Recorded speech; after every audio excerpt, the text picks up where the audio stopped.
when? You when? We're live. We're live. Live. That's awesome. This is Wes. Welcome to the Wes Smith Variety ShYo, episode number. What are we? 48. I made it. Yeah! Welcome, Oscar P, our awesome guest for today. So, thanks for having me, dude. We're gonna learn all about West Coast Weekender coming up soon. One of my favorite events. And you've done so many things for right now. I hate the event right now. I hate it, but week of, and I start loving it. All right, man. Hey, Wes, your Facebook Live is the wrong way. That's awesome. We're just gonna let it be. We don't. You turn into YouTube if you want it to be the right direction. Yeah. If you're not sideways.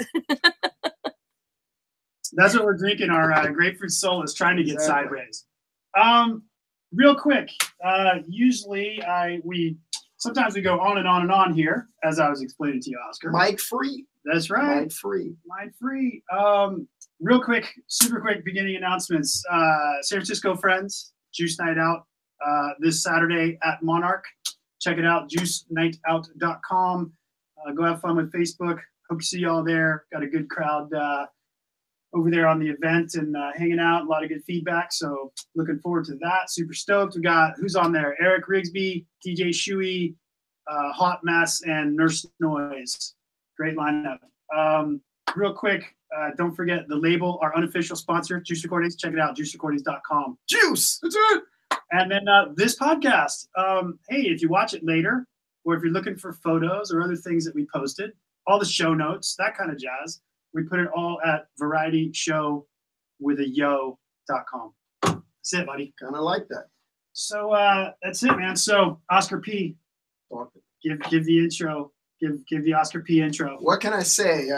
West Coast Weekender, May 3 to 6. We'll be back at World Beat Center again as usual, but with a special twist this year. Where main headquarters will be at the Lafayette Hotel. So expect pool parties, workshops, Ableton classes, yoga, dance workshops. I mean, it's going to be crazy in there. Full bar. Actually, we may have like 3 bars up in there. Wow. 3 bars this year. Yeah, 3. I'm stoked. Let's go backwards a little bit. I mean, a few of the things you mentioned, man. I definitely want like people to. I'm gonna rewind to you just a little bit because I know a good bit of your history.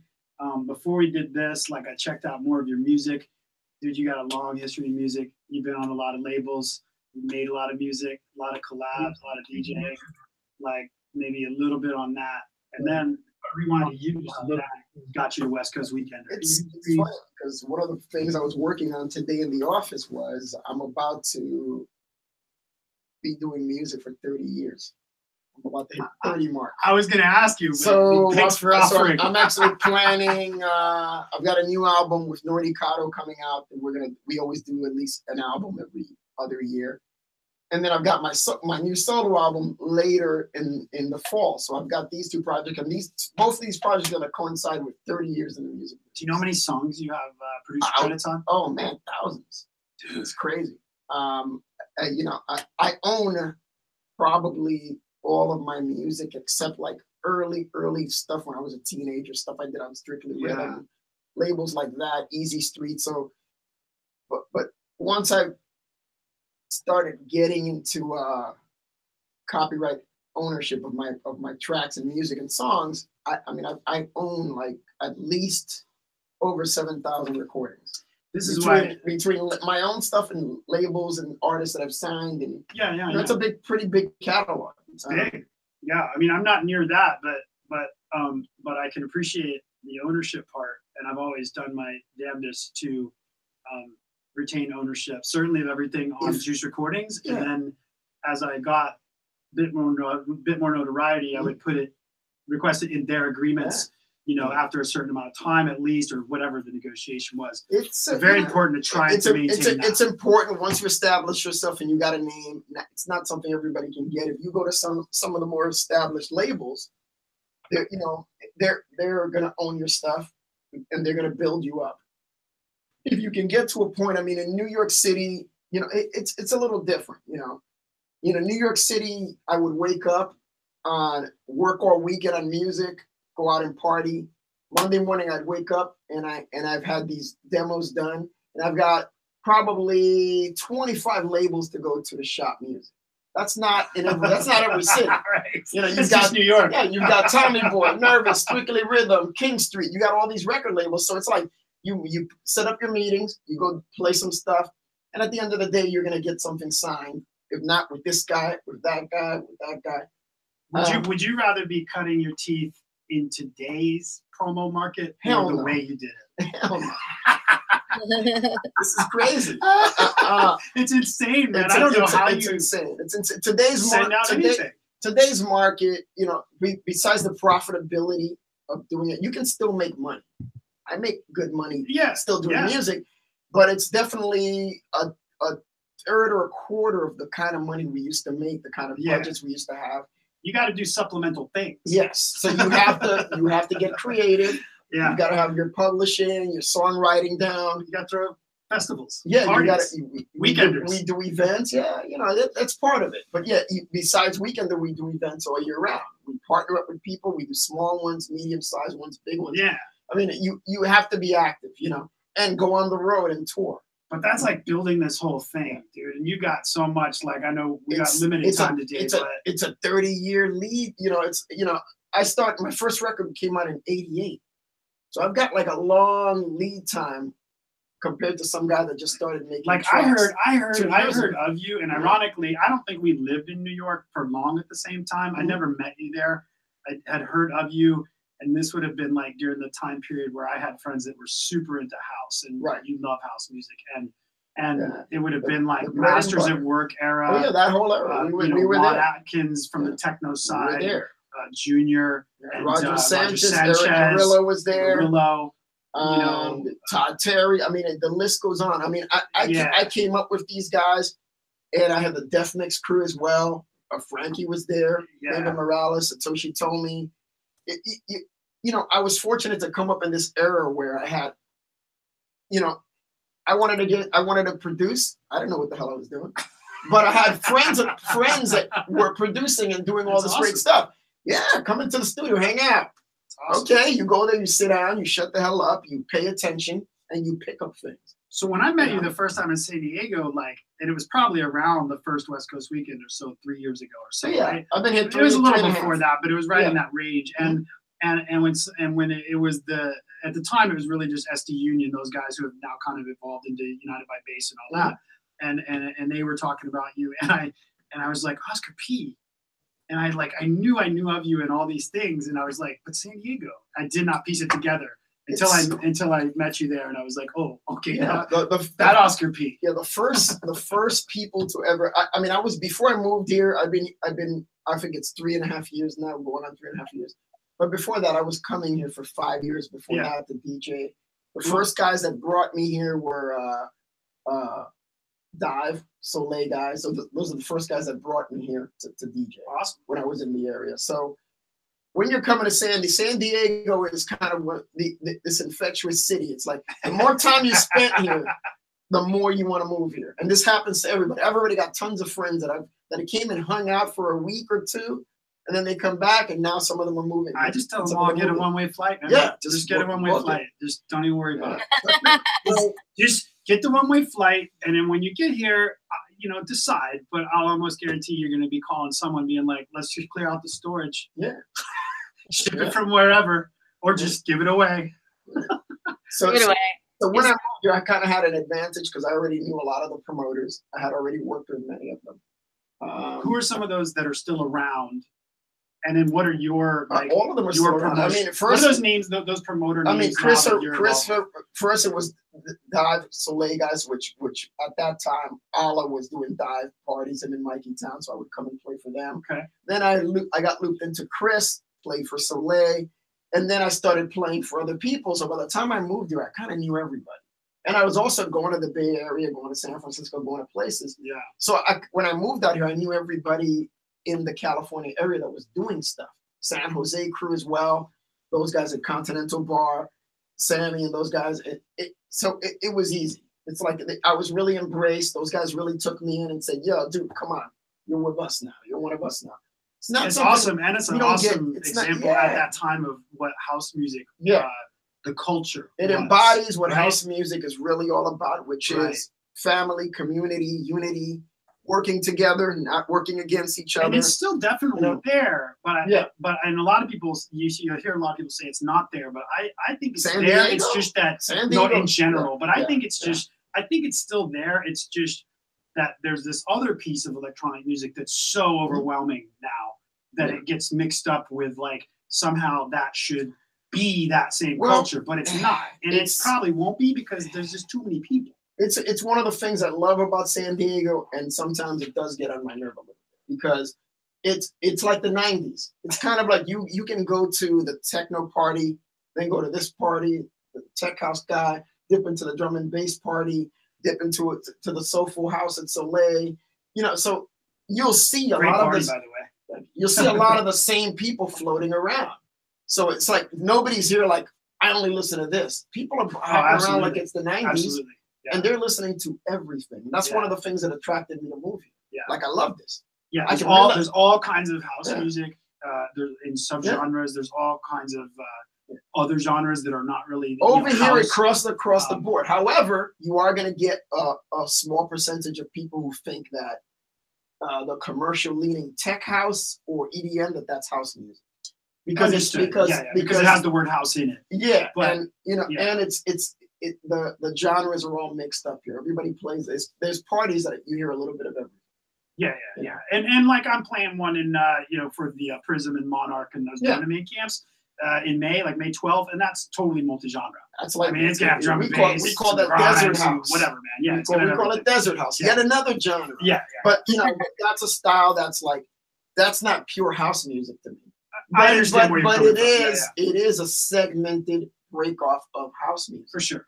All of this stuff is. So for sure. So when I listened through I listened through a bunch of your Beatport today and Track Source and stuff and I mean, and it was what I expected when I know what you play and hear about house and what house music, and really when you Google somebody today, you're only going to get for the last 5 years. Totally. Yeah. Anything under that is erased. Like, when I was coming up in New York, a producer produced. We were producing dance stuff, Latin music. I've produced reggae bands. I've produced salsa bands. I've done pop dance stuff early in my career. I produced hip house acts. Like back then, it's like hip house, Doug Lazy, stuff like that. We produced. Brother Makes Three, Two in a Room. Whoa. So I totally forgot about that.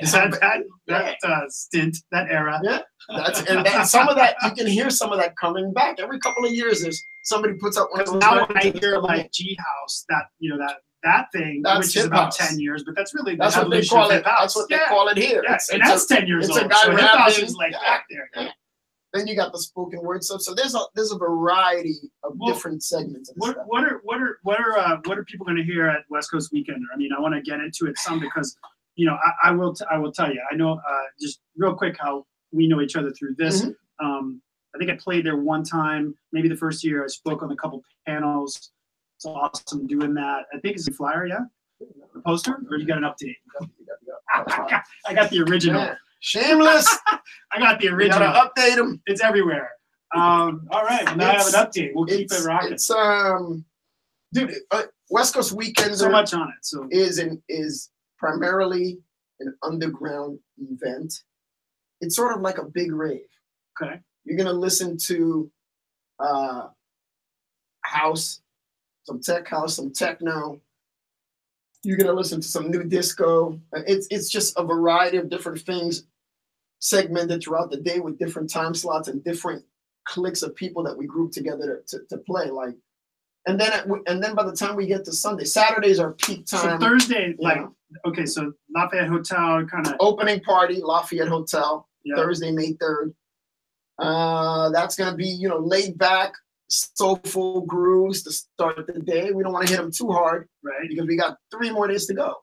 4 if you add the special Monday. Take note, festival players. Yes, you gotta pace yourself. That's why I'm going through this because I like a lot of kinds of festivals, but I really think and I know that you know music programming and you know event. It's a collaborative effort, like between Deep End, Chris, SD Union guys, and us. Like we really curate this, and the way we put people, this guy's in the order that we place these guys, man. The vibe we're like A&R directors with this shit. Absolutely, absolutely. You guys all know what you're doing, like all the ones, and we're gonna put this whole flyer, the current one. We'll put it in the notes and circulate it. And then Friday, you kind of get into Friday. We start getting it cracking. So we got 2 rooms. We have one room that's going to be more deeper Afro house, Afro tech, and then we got the one that's going to be deep banging, thumpy Doc Martin. You know, but you'll have the pool daytime pool at Lafayette, and then the pool stuff is always going to be chill and fun. Yeah, awesome. World Beat, we're going to get cracking. Saturdays are our signature day. Saturdays when we crack it, it's our busiest day. It's kind of like back when you know Winter Music Conference was only at the Fontainebleau or the one, you know, whatever, the Cleveland or whatever, with the one pool. Yeah. For those who have never been to WMC in its heyday, Lafayette Hotel, you're gonna get a little taste of what it was. I'm so a little taste. It's gonna be a small version of it, but it's gonna be a version. As soon as y'all announced it, I was like, room 3 days. Oh, yeah. I live here and I got a room. I live 5 blocks away. I live here and I got a room. You get a room. You get a room with I called up the squad and was like, I gotta have a pool room. Yeah. Gotta have a pool room. They held it for me. So glad I showed up at that volunteer intro session. Yeah. So Saturday, pool party again, and then peak time. It's we got time. Cassie, Demure. And there's 2 stages. Eric Medina's gonna be thrown down. Yeah. You got Masha coming in from Los Angeles. You got Palooka back in town. That's our main day when we're rocking out. And how does so I know there's some drum and bass involved, as well. And that's all that World. We got two rooms at World Beat Center. Drum and bass stage, house stage. We only do that on Saturday. Agent 137 is a drum and bass DJ.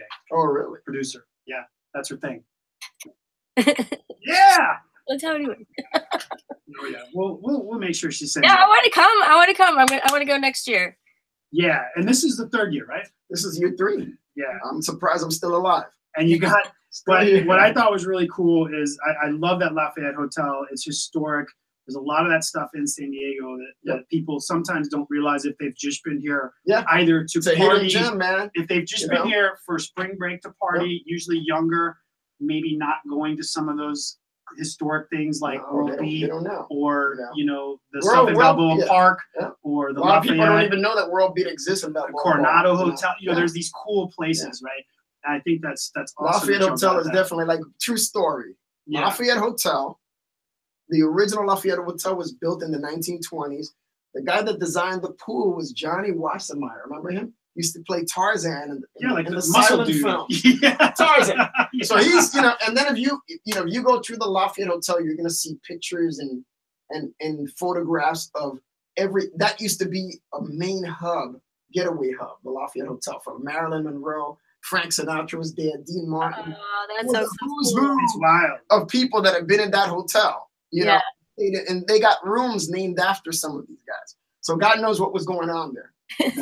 That's like Sinatra running around. So we got the event, little history, the hotel, the venue. You mentioned the cruise, but I just wanted to make sure because I know for sure the Deep End out of these things that are on here. Obviously United by Bass. Yep. Who else is a crew on here that's kind of helping promote?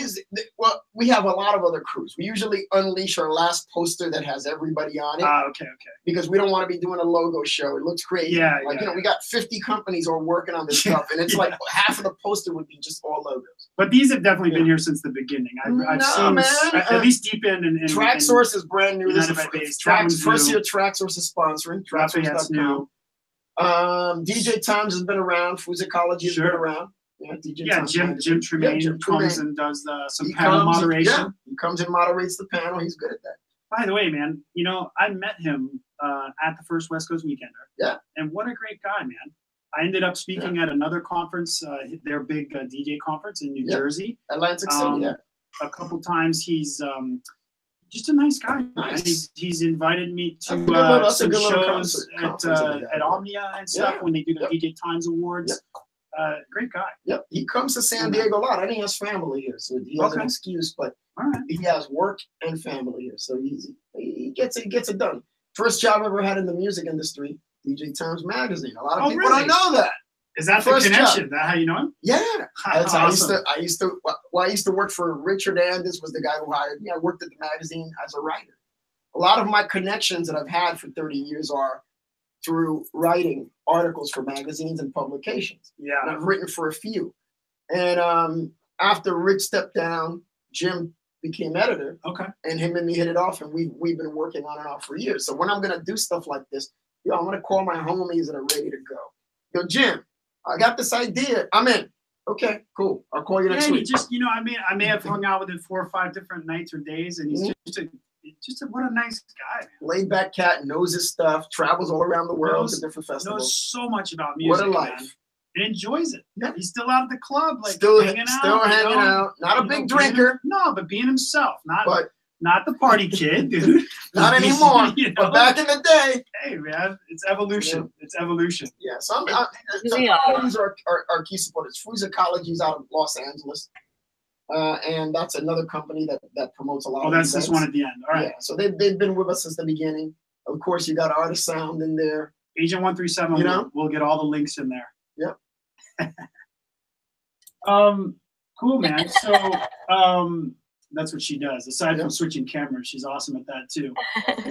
And then we've got our like last year we had an epiphany. We decided to program the Sunday more laid back, chill, disco classics, hip hop, reggae, Rich Medina. It was such an incredible experience. Another awesome guy. Yeah, we decided we're gonna do that's gonna be the format for Sundays. Okay. Laid back, chill, beer, barbecue. Let's go. Oh, who's on the panels? What are the panels? Who's on the panels and workshops? The panels this year, I haven't put the whole full lineup on the site yet, but I'll tell you what the topics are about. We're going to do 3 things. One, Friday is going to be a technology panel, which we'll get into a little bit on. And we're going to talk about the current technologies that we use to sell music and promote music and new things that are coming up. And Saturday, we're going to do a weed industry panel. Cannabis industry. Cannabis panel. So we've got a lot of heavy hitters. As a matter of fact, I had a heavy hitting ginger fizz soda the other day. Yeah. So it's gonna be intense. And then Sunday we're going to do a club promoter panel. Since we have a lot of people that do events in other cities that are going to be here for the weekender. I think this is a good topic because we have plenty of people to sit down and talk about it. Yeah. Oh, that's fantastic. So that one's different, right? I mean, there was a tech one before, but the promoter we change them up every year. Yeah. The tech, I haven't done a tech one. Okay. And then we did a marketing panel. We did a few different ones, but we always change it every year. I want people to leave the room saying to themselves, "Man, I learned something. Yeah. This was great." Not your average panels where everybody's I've had people hit me up every year, dude. After those panels that I did at West Coast Weekender, I've had people follow me every year. We recorded them. They're podcasted. We do a couple, little bit of point them some direction for whatever we talked about. It's great. Good interaction. Yeah. And I love the follow up. What about the now I know I think this year there's some Ableton related stuff as well. We started doing Ableton classes last year. We did beginner classes. I think this year we're gonna do 1 beginner class and 1 advanced course. Because we got a lot of people that wanted an advanced course. Okay. People that have already been on Ableton or have already been making tracks. It's different. So so we're gonna do an advanced course. There's so many. Do you have any idea how many? There's obviously several different generations, probably everywhere, but certainly in San Diego that you see out regularly at different parties. And I know personally I've influenced some of them. Keep riding them to get the copy of Ableton and just start doing mixes in it or whatever. People that ask me, man, I want to produce music, I want to write songs. I'm like, dude, you gotta invest in yourself. Yeah. When I wish I had Ableton courses to take when I was 18 years old. We didn't have that. You guys don't know how good you have it. I didn't have nothing like that. There were no schools to go learn how to do. You had Institute of Audio Research. I mean, Kelly bit down. What's the course or school you're just finishing up, Kelly? Berkeley. Berkeley College of Music. Yeah. Berkeley has courses now. Yeah. That wasn't the case Right. years ago when I was coming up in the scene. We didn't, you know, you would go. Very few universities had. Some of them had music business, but not like to go. That's in what I and learn got. How to use gear. Music. It was music You know? law. And really, and even Institute of Audio Research was more to be an engineer, Yeah, not to produce yeah. music. And it was about bands. Yeah, and it was really, Largely. but you'd have hip hop guys in there Yeah. learning. You got, Yeah. you know, But you really couldn't find. But it's not the same. You really couldn't find Not a the same. hip hop or electronic music, you know, specific program at that time that I know of, because I was working at this stuff before, you know, whatever, like the schools in New York, you know, Dubstep, Scratch and you know, Dub, and Dub Academy, and you whatever. can go in there and you can You know. learn to DJ. You can Right. learn how to produce Right. music. You can learn how Right. to use the software. You can learn. I mean, it's so different these days. So I meet a lot of these kids, but people don't. You know, my generation, we invested in ourselves. I want to learn how to produce music. I'm going to invest in myself and figure out and learn and take whatever I needed to do to get from A to Z to get my goals, you know, down, checked man. off. You know, you have to do it. So that's the one thing I see about a lot of kids today. Everybody wants to do stuff and they want to DJ, they want to make records. Not a But shortcut. I don't see a lot them, of shortcut desires. yes, too. I don't see them making the steps. If you really want to do something, you take the steps. You got to ask yourself every year, what am I doing to get ahead? What am I doing every day to get closer to my goal? And if you're not inching closer to your goal, then you're not doing what you say you want to do. So I do see a lot of that, and then I do see a lot of hungry younger kids that, you know, got studios at home, they're making tracks. You got kids just the punk, Miguel Rios, you know, guys that already have done tracks that I've actually put out on some of my labels. Yeah. So These guys out of the hungry ones. I just met a group of them the other night. They're all under like 25. They're Hood Politics. They're based out of Encinitas.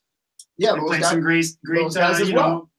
Sunset over at Soul Set, that party, Jim Rock's party, and It's a good party. played a great set, some vibey, techie, stuff, and that was cool, man. Yeah, man. I mean, so you gotta playing their own tracks. Yeah, you have to play some of your own tracks. You got to, man. You got to test them out and see what's gonna happen. You know, everything I make, I test it out before we put it out. Sometimes I'll look at the crowd reaction and I know when the track is ready to go. You know, that's if it's not, I don't hear people screaming.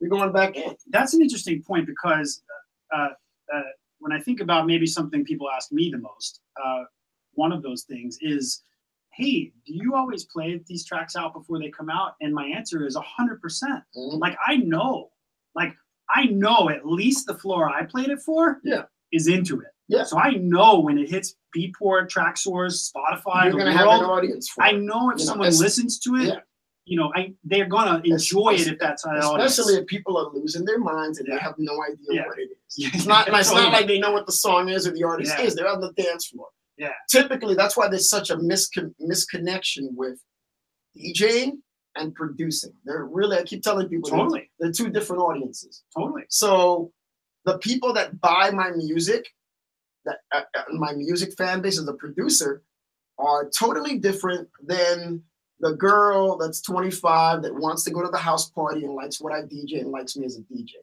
That individual is on Spotify, iTunes. She has no idea what TrackSource or Beatport are. No clue. Totally agree. You know, the producer, DJ, promoter guy, that's the guy that's going to know some of the music. But generally these days, the DJ is the one who's buying a lot of this music. Totally. DJs making music for other DJs. I think digital downloads are exclusively DJs. They're the ones who buy this stuff. Like it's not the crossover to a regular person is like once in a like a non-DJ, like a music fan. Like a music fan that buys tracks. Yeah. Bro, they don't exist. No, they do. They're out there, but there is a tiny percentage. It's not the same individual. So you can't like mash them up in your career. I have to learn this the hard way. Like I need to separate, and concentrate on promoting myself as a DJ. I'm doing this. When I'm going to make tracks, I'm doing this. And they're two different audiences.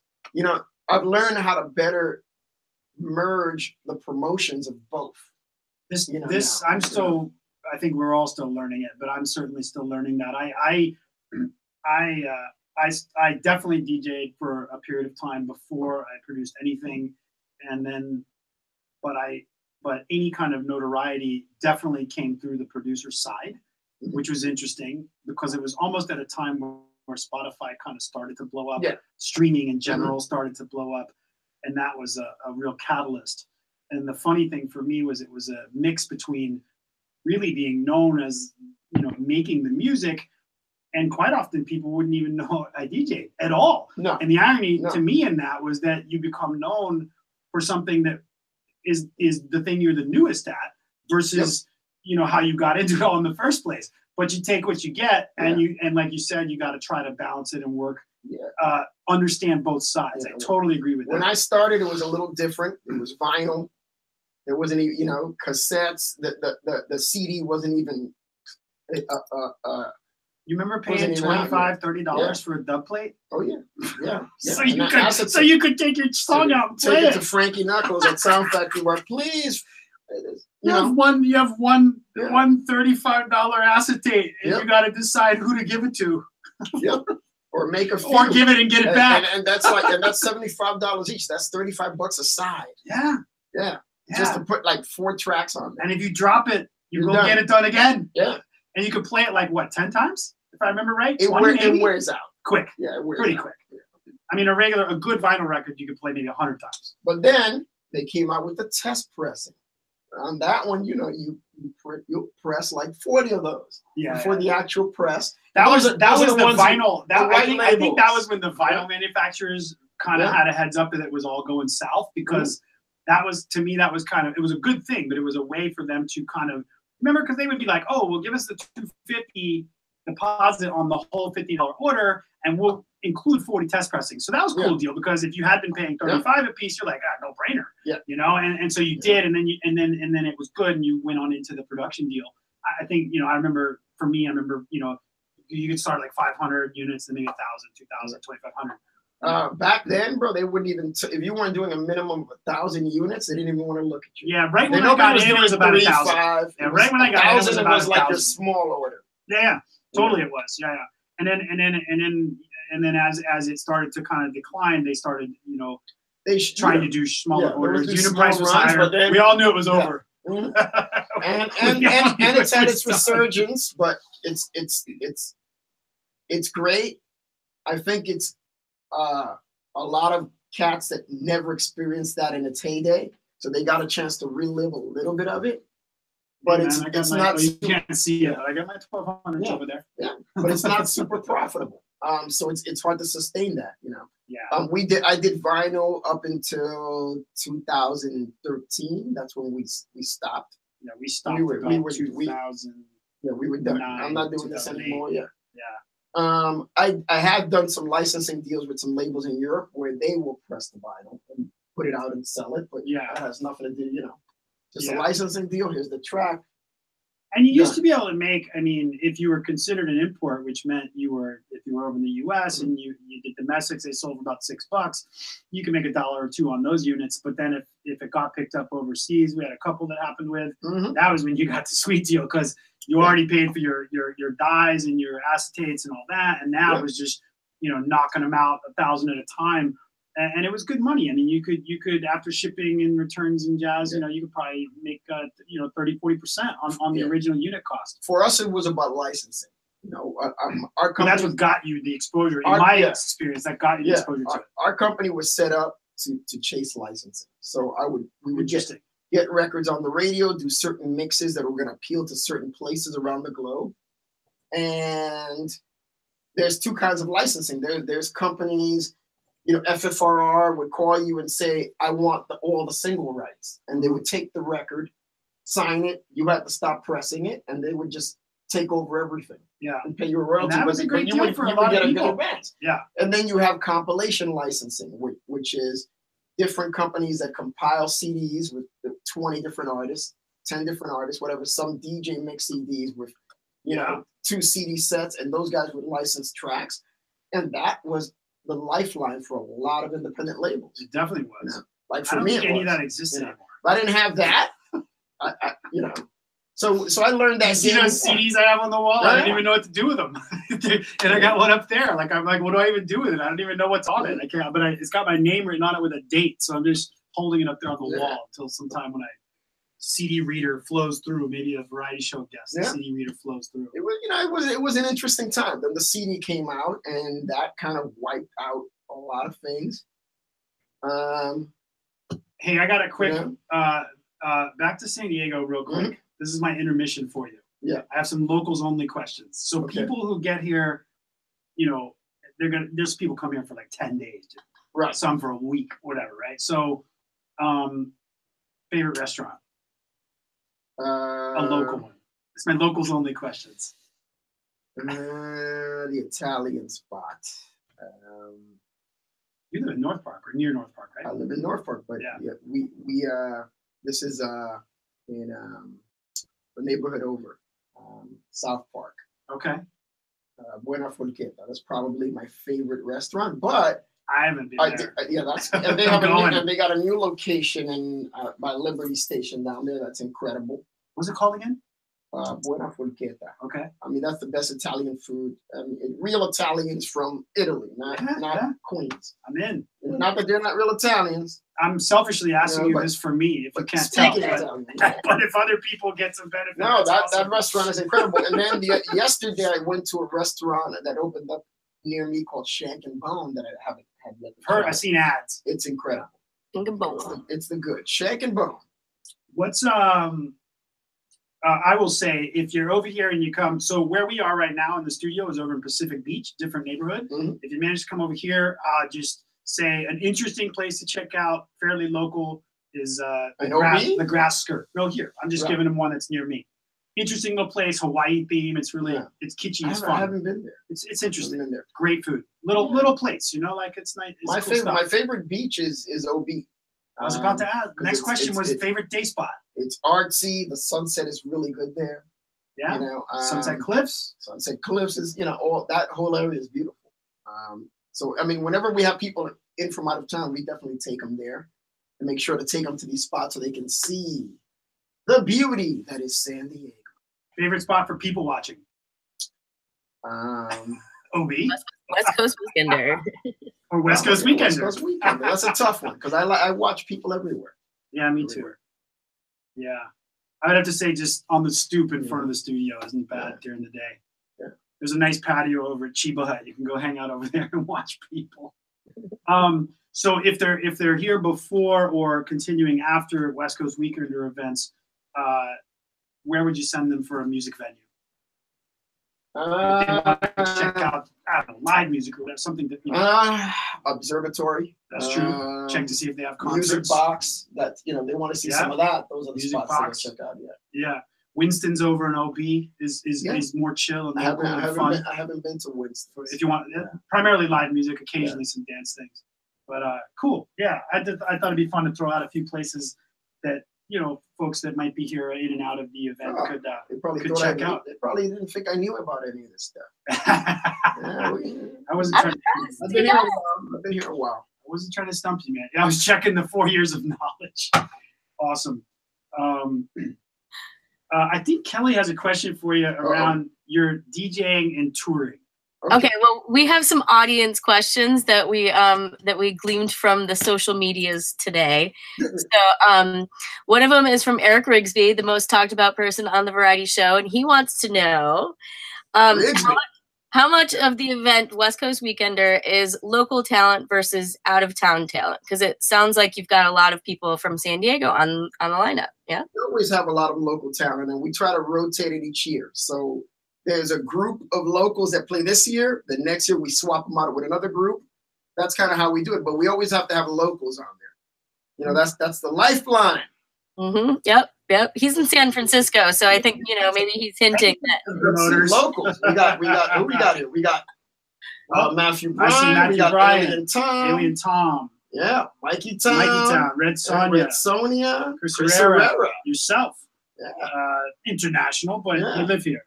Sounds like a lot of people that have been on the variety show or are coming onto the variety show. Ariel, John, the D&B stage. Some of them are. Evlo. Yep.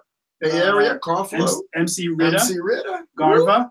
Yeah. Well, we're counting at least Darvita? 10 to 15. Ramirez. I know Yeah. you're watching. Almost 50%, I would say. It's a lot. Yeah. 30%.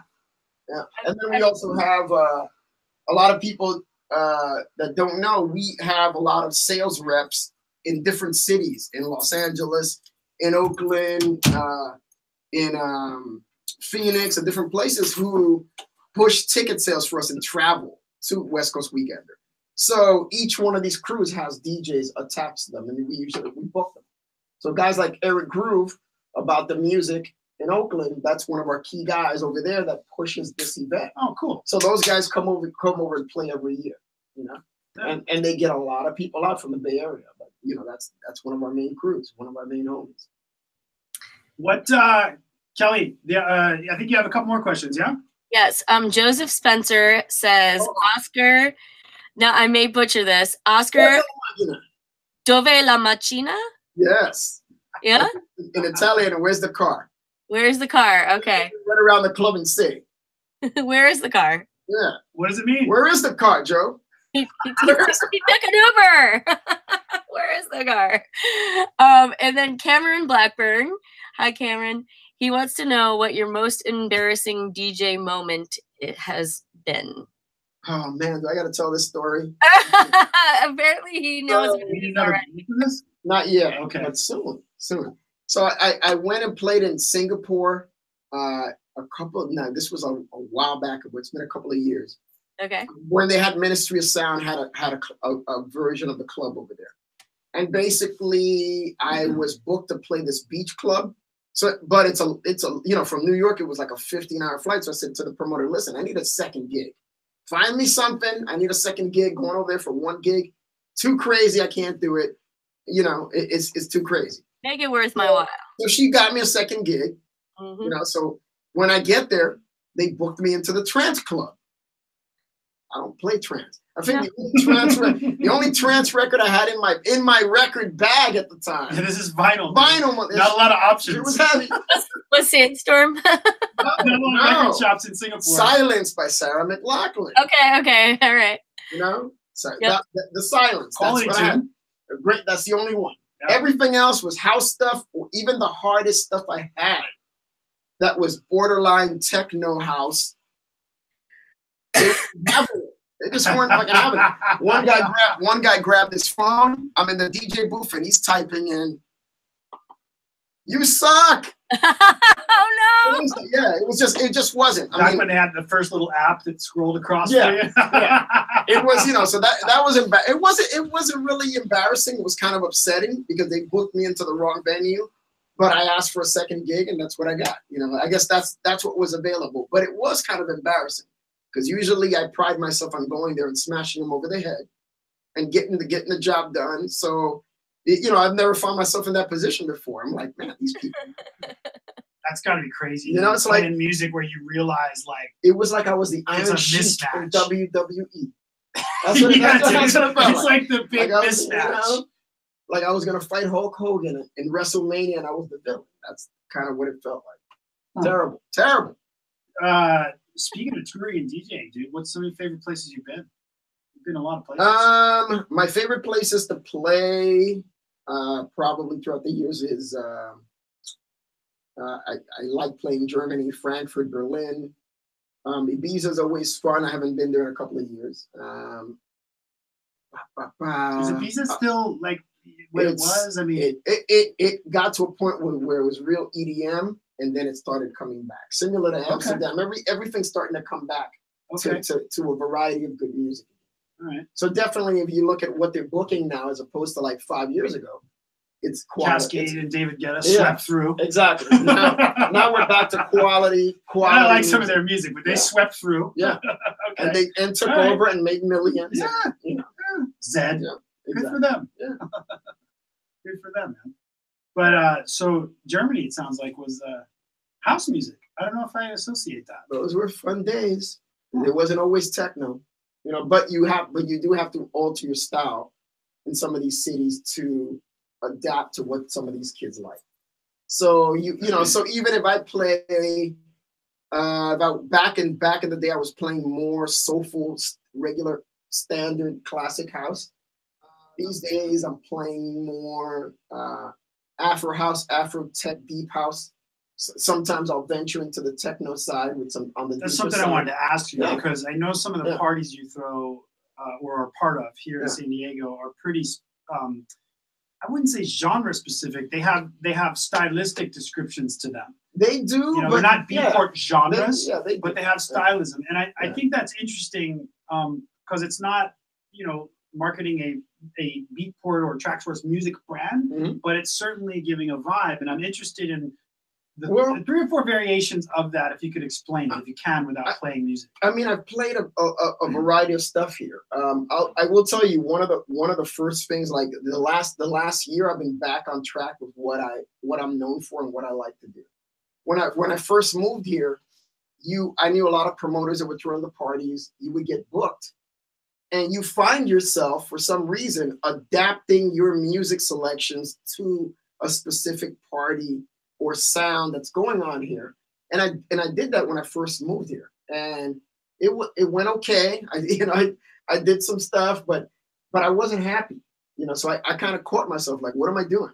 This is not what I'm known for. This is not what I do. Yeah, I got to go back and play what I do, you know. And once I made the decision to gravitate back to that, now it's gravy. Now we're back, and I'm much happier playing gigs. Which we got the chocolate party going on. I was gonna say, I noticed the Afro, the soul, like those terms in a lot of your. Well, there's a you know, I like deep stuff, African influence stuff, and I do like a lot of techno. Yeah.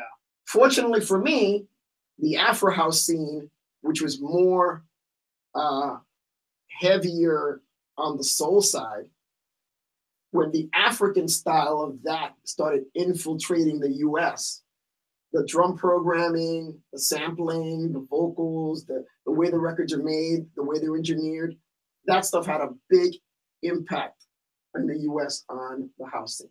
So the Afro house scene, there's pockets of this stuff in every city around the country. In instrumentation, everything, in tempo, everything.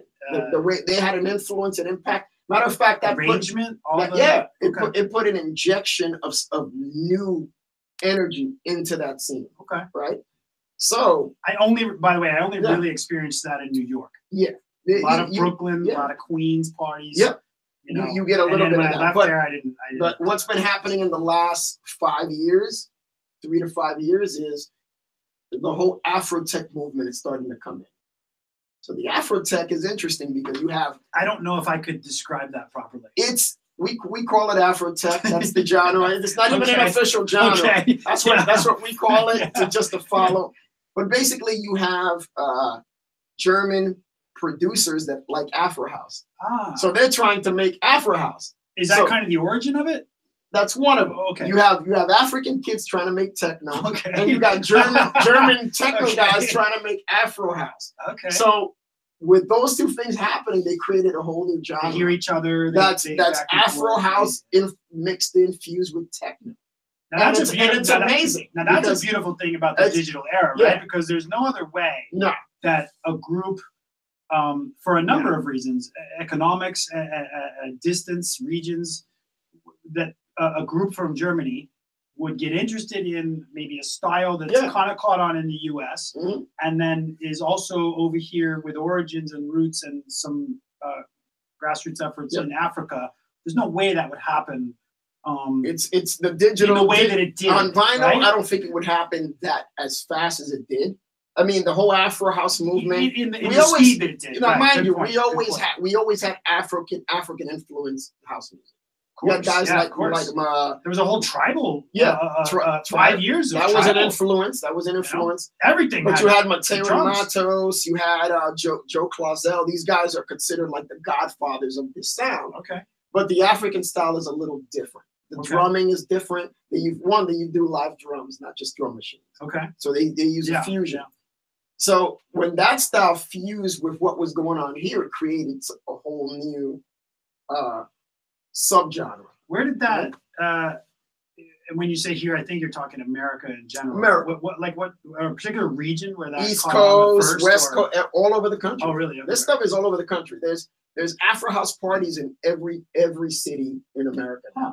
And so that is can even go to Kansas City. You consider your chocolate party that? Oh, chocolate party. Chocolate party is an African house party. Okay. I haven't been, dude. I've been to a lot of your parties, but we only play.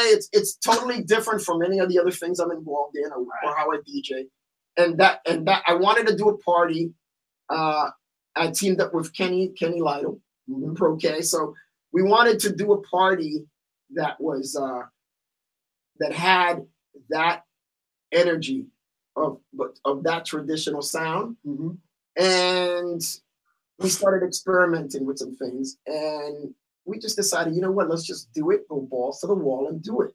That's what we want to do. Let's do it. Something that's representative of things, of how I play when I go overseas, when I go to different places. So we started doing, we concentrated on the Afro tech because we have a lot of people that like techno here, and we have a lot of people that like house here and soulful stuff. So this fusion is great for me because I'm in the middle of all this stuff. I like all of it. So this is a style of it that I can definitely live within the parameters of and grow around it. So what we do at Chocolate though is I like that. Sorry, real quick. I want to because of all of your experience and background, as I'm listening, you're so precise about certain things, and I like this concept. But I don't know if I mentioned you before, but we have people that listen to this later and then just throughout the year. Like I have this really young video game following base, and I'm always interested to like they like Shazam the shit out of my music. Like they're the Shazam crowd. And I always like to put out a few things or point out a few things for them if there's a guest here with this kind of knowledge. And I just think that's interesting with just the way you phrase these things and get specific about how it's within your parameters, right? Like you've got all this experience. It's within. It's okay to go outside of Oscar House. It's okay to go outside the box and experiment.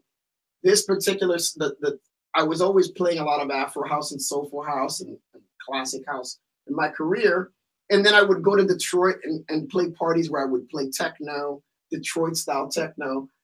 This subgenre is perfect for me because it allows me to play all this stuff without ever leaving the genre that I'm known for. It's great. I like it. And TrackSource was the first one to make it a genre. Beatport just did it a few months ago. TrackSource has had and that's Afro House or Afro Tech? No, Afro Tech doesn't even have a that got made up. That got made up. Afro House has been on TrackSource for probably the last 5 years. Okay. And Beatport just added the genre. It's the first thing you see when you go to the genre section. So it's picking up steam there. But why? I'm going in. I feel like I need it if I do it. But you have to go check it out. But why is Beatport on it? Because it's a growing genre. You got guys like Black Coffee. He's got a Vegas residency now.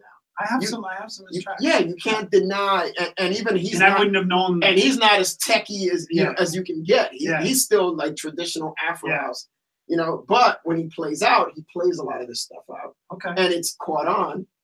So you have on Beatport, then you got all the German guys that are doing stuff. Ame, Dixon, and these guys that are making Afro tech, Afro house records that are made for the bigger rooms. Yeah. So this stuff is you got big names playing this stuff. So now we got to add a genre. So they had to add it. They can't. Sold. Yeah, they can't fight it anymore. And there's interesting stuff in there. You probably have some of these records and you don't even know. Some of the artists you mentioned, I do have some. And you don't even know. If you listen to what these records are, they're African influence, deep techie type. I'm interested to ask you for listeners. Mm-hmm. They've heard me tell my version of this enough times, but in short, if I go to prepare to DJ, I have my own music, of course. Mm-hmm. I go through about 5 to 6 genres, most everything on for example Beatport or other stores. Right. And I basically spend a good bit of time. It could be a whole day's worth out of a week, 8 hours, like let's say, clipping through all these things, and I'll probably end up with 100, maybe 120 songs I'll buy, and then work from that for that weekend's Mm-hmm. show. Yeah. How do you approach? What I do is I'll listen to. With 30 years of music, how do you approach? It's funny because I got things that I've bought in the last year that I still haven't even played out. Okay. You know, some things I'll buy because I hear something I want to sample, and then some things I'll buy because I want to play them out, and they're two different. So I'll go through whatever their picks of the week are, and I'll put them go through the 100 tracks and put things in my cart. Yeah. When I'm gonna go buy those, if I got 100 tracks in there, that's gonna come down after I go back and listen to it again. Yeah. It's probably gonna come down to like 5 tracks. Yeah. It is because I'm more picky these days than I used to be about what I'm playing. So I'm looking for things that I want things that are gonna impact right away. Well, I find one thing I find funny. I want to ask you about this is like, there's these like little niche debates that happen online and social media, whatever your preference is, and the one that's a recurring theme will be, who cares about the 100 or who cares about the track source 100? I do, but I do because to me that's like the top 100 of like 8 genres, and I'm going to end up with 30, 40 songs out of that. This is the reality for a set, right? You know how many records come out every week? I have no idea. Like it's crazy. Probably like 10,000 or 15,000 records come out. Yeah. So out of that many records, 100 make the chart. It's a big deal. Yeah. You build your resume on it, and if you can build yourself up where you're in the top 20, top 10, get tracks into number 1, you will make money because that's where they're seen the most. People go to the top 10. It's the top 10 is where you're going to see. You want to see all 100. So I certainly think it's fine as a producer to think about, and it's important to think about it. It's important. And as people a DJ, that say it doesn't mean anything is because they've never had one. Yeah, and as a DJ, it doesn't mean what's in the top 100 of whatever genres you're looking in is what you have to play. No, but you do know it's stuff that's working. Well, remember, you got the top 100 of the overall site. That's top too. 100. That too. That has everything that's the top sellers. Yeah. And then you have top 100s in each genre section on these sites. So it's, dude, you're easy 500 to 800 deep if you're going across the genres. And even when I'm going to go record shopping, right? We can say that here. I find I like to dig. I like to go into labels that I like and go to like page 99 and see what's over there. I'm crazy like that. Another thing is I like to look at DJs that I like or producers that I like, and I like to see their top 10s and I like to see what they're playing. Sometimes I like the charts. Sometimes I find some record they're just putting on there for their boy, and the track is dope. I never heard this before. I think it's overwhelming. The amount of information that's there is overwhelming. It's a lot. That's why I just throw them in the cart, and then when I have a gig is when I go in there. Which is the good thing about track sources. You got multiple carts now. I can have 5 carts. I was going to ask what your favorite. 5 carts. I was going to ask what your favorite online store was and why. Track Source. And why? Because it's a true underground store. It never changed. Even though they added other things, they never went away from what they really are. Where are they based out of? Florida. Oh, okay. Yeah. Right. East Coast store. So and they've been around forever. They've been around. They're number 2. Yeah. Beatport is number 1. Is there any UK-based store left?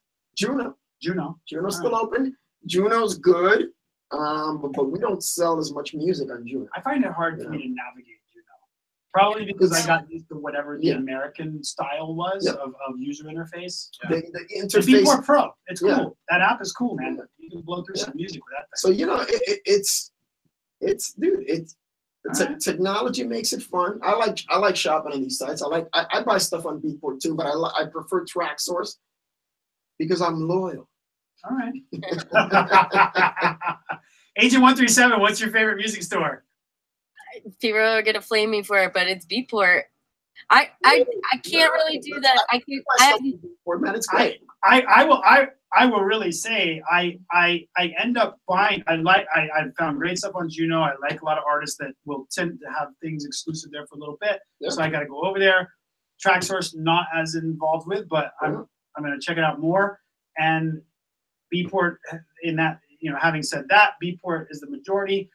But I will say it's because of the Beatport Pro app. Misunderstood in the beginning why they did it. And then by the time they reached, you know, like beat 3 or whatever, it wasn't buggy anymore or whatever. And it really enables me to kind of hang out and do office stuff while I just let auto play 100 tracks. Yeah. And that, I mean, that seems simple, but I don't want to move over and click play, dude. Yeah. I want to, if I hear something that really makes me come away from my work, then I add it to one of these temp carts or the bin. You can do that on Traxsource too. You can fill up your cart or go to the top 100s and play them all. You know, to listen to the snippets and everything. Yeah. I'll tell you what I did like about Juno when I used to shop there. I used to go to Juno years ago and I would go into the compilation section. And I would always go into the compilation section and I would find like things that were not released in America because they would be blocked. Yeah. Mm-hmm. So that's a great reason. I would find this remix of Jamiroquai and I'm like, oh, nobody got this. Boom. But then they started blocking the tracks from being born in the US. That's kind of what made me veer off and go to Traxsource. Okay. You know, makes sense. Yeah, but I used to get a lot of crazy stuff that I wasn't supposed to have. I don't notice as many of those region restrictions now. Juno has them. I feel like it's getting a little better. Because usually what people are doing in America on the two main sites with Beatport and Traxsource, they're basically doing 2-week exclusives before the release date. Yeah. So that limits these records from coming out anywhere right away. Well, we end up with that on Beatport all the time. Yeah. Beatport, we set up promos on Beatport and we set up promos on Traxsource. Yeah. You know, we have enough records coming out where we can vary and do both. Yeah. Hey, Kelly, do you have any more questions from your list of questions? Questions. I believe that was all on the questions. All right. Well, I've got a choose your own adventure situation for you. You just pick which one, man. These are San Diego things, for sure. In line with West Coast Weekend or local vibe. IPAs or kombuchas? IPAs, man. I'm not kombuchas. I mean, I drink kombucha once in a while, but it's you can't compare them, man. We got the best beer in the world in California. I'm going with you on that. I wasn't even a big beer drinker in New York, bro. I never was. I'm going with you on that. I agree with you. I always liked beer, but I only drink a couple. Over here, I'm like all over the place. It's incredible. Every brewery is incredible. Do you have a brewery that you would tell people to go to enjoy a meal or just an atmosphere? No, I there's too many, man. Green Flash is I haven't. Yeah, closing. I never even went to that one. Yeah. Well, Mike Hess. We're drinking Mike Hess. Hess is by my house. Yeah, we go to Hess. That's a good one. Cool. Next one. Taco related. You knew this had to come in. Fish or adobada? No, man. We go with the marlin taco. He just switched it up. We got two marlin fish. We got 2 tacos we go to. We go to El Camal for the marlin taco, and we go to Taco La Mezcla. Plug Moreno for the Korean barbecue taco. In the show links. That's it. Shameless plug for my homies. All right. This is totally a Southern California question. Jalapeno or Serrano? Pepper. Serrano. Yeah. It's funny, you know, like there's a lot of folks that come here that don't know what a Serrano is. I used to be one of them. Me too, totally. 100%. 100%. But I really enjoy the flavor. I like jalapenos too. But Serranos you don't find often in Mexican cuisine. And I think that's why a lot of people maybe have not experienced it. And why I hadn't before I came here. All right, dude. Slightly outside of a San Diego question, but kind of related to our conversation. Midtown or Lower East Side, New York? Oh, Lower East Side. I used to live in the Lower East Side. My first office was in the Lower East Side. All my first parties were in the Lower East Side. I mean, I spent a lot of time. What years were you there, roughly? I mean, I was in New York from 2 years old until I moved here. But like Lower East Side throwing. Oh, Lower East Side, I was doing parties in my 20s, dude, all over the place. Okay. All over the place. Any place that would have me. I lived there 8 years. Bars, lounges, restaurants we converted, whatever I could get my hands on. Like at that time, and while I was there, like what a great Genevieve. Were you around when Genevieve was open? No. Oh man, that was the spot. That was the spot. But I remember like my house friends, like I had mentioned before, that were into, you know, a lot of the Masters of Work, Tony Humphries, this kind of stuff. They were very into these small parties in the Lower East Side. I very well could have been to some of the spots. Lower East Side. I just didn't know. Lower East Side was a hub. I was a visitor. I didn't live there at the time. Fusion. So you'd have hip hop parties, reggae parties. Acid jazz was big. We used to do a lot of acid jazz type parties. Yeah, that was big. A lot of giant step sounding type stuff. House parties. A lot of Latin influence. You know, merengue salsa parties. I mean, dude, there was just so much going on. You can go from out of one bar and go into another. There's a DJ playing, doing some other thing. All right. This was crazy. Last one. Yep. I don't know if this is Southern California or not, but we definitely have a lot around this. Bird scooter or Lime bike? I'd probably go with the scooter. It looks more fun. Even though there's a lot of them on the street. Dude, that's so crazy out. I don't know how it is everywhere else, but it's crazy in Northport. You come here for West Coast Weekender. You know, if you haven't experienced these things. I mean, what are you talking about? Because you do complain about these things a lot. What is this? A Southern California thing. I don't know. I don't think they have them anywhere else. I haven't heard anything. But the bikes, they have them in different cities. But I haven't scooters, seen maybe not. The scooters, I haven't seen. And you know what? Now you got Lime scooters and other. They're competing now. I did see, which is the black scooter. That's Bird. Dude, they go fast. They're fun, dude. I saw a dude zipping, and I'm like, dude, is that? They're fun. Is he that fast? You can have absolutely no physical how fast stamina, and you can have a great time on one of those things. So, I mean, that looks like fun, you know, but it'll probably stop me from going to the gym. So if you come here West Coast Weekender, you know, knock them out. But I'm going to tell you the couple things that locals will yell at you about. Mm-hmm. Don't leave them in the middle of the sidewalk, the pedestrian sidewalk. Yeah. People go nuts. Common courtesy, right? Yeah, there's just so many of them. Like, I don't know if they'll still be here when you come visit or something, Kelly, but yeah, it's nuts. The bikes, same way. And, you know, if you park the bikes, you know, try to park them off to the side. It seems like common sense. I saw 6 scooters on the way here. People will do weird things. I'll give you a good example of what might happen. If you put the bike, for example, in the middle, or you park it in the middle of a pedestrian way, people will slide it over or just put a U-lock on it. Oh, no. You've got it held reserved. You're paying for it, but you can't use it because it's got a U-lock on it. That's crazy. That shouldn't even be allowed. They may hang it from a sign. I've seen them all over the place. I've seen some of them even vandalized and broken, which I don't agree with or condone. But they're a lot of fun. I think it's a Southern California test market thing at the moment. I think so too. Yeah, see, they're crazy everywhere. Well, they're doing better than the driverless car. I will tell you that. Hey, man, you know, we talked about going to Blonde. We're encroaching the time. We're going to Blonde tonight. Terry just sent to his birthday party. We're Terry! Encroaching the time. Let's plug. Yay, if you're listening, you're from San Diego, or you see some social media sites. Tokida's in town too. Yeah, go to Blonde. Support the Dance Classic. Dance Classic. Oh, and we're giving away 2 tickets to West Coast Weekend at Dance Classic tonight. Oh, you are tonight. 2. Awesome. Ooh. Access passes. Oh. Hey, last thing. Where can everybody find you or another beer, whichever, man? Oh, I'm in there. Where can everybody find you, man? Oscar P. In your world. You can find me oscarp.poche@gmail.com, and you can find me also at oscarp.bandcamp.com. Okay. That'll also be in the notes. I'm on Facebook. I live there. And Facebook. You know, even though I consider myself an Instagrammer these days. You are quite responsive on Facebook.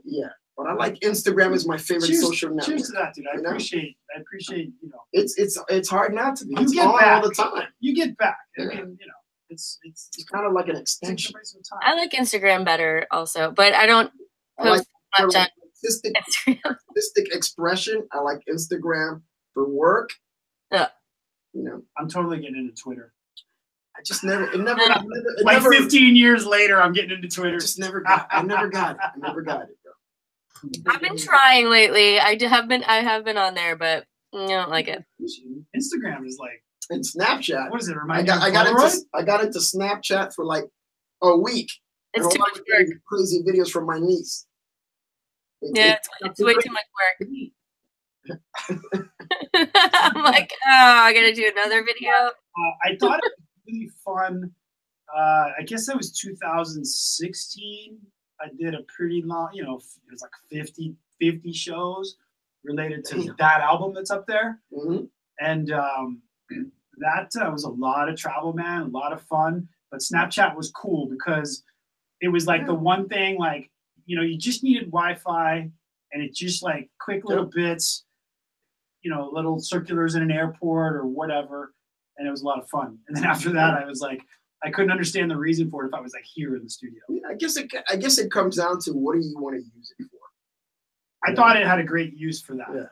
You want to use it for something specific. And it had all the filters. Yeah. Like it had all the fun filters. The filters they're the only ones who had those.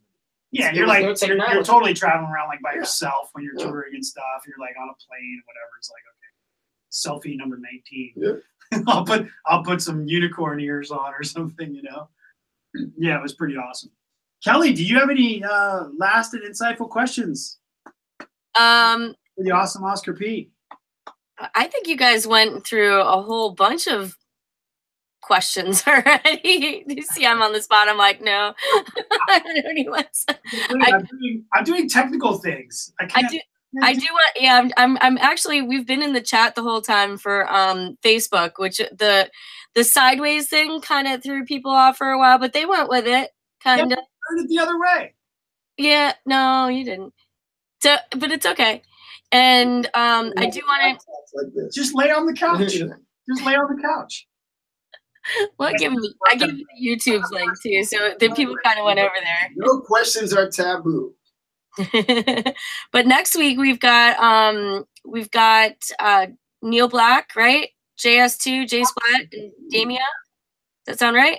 Prism. Yep, they're gonna come on. Yep.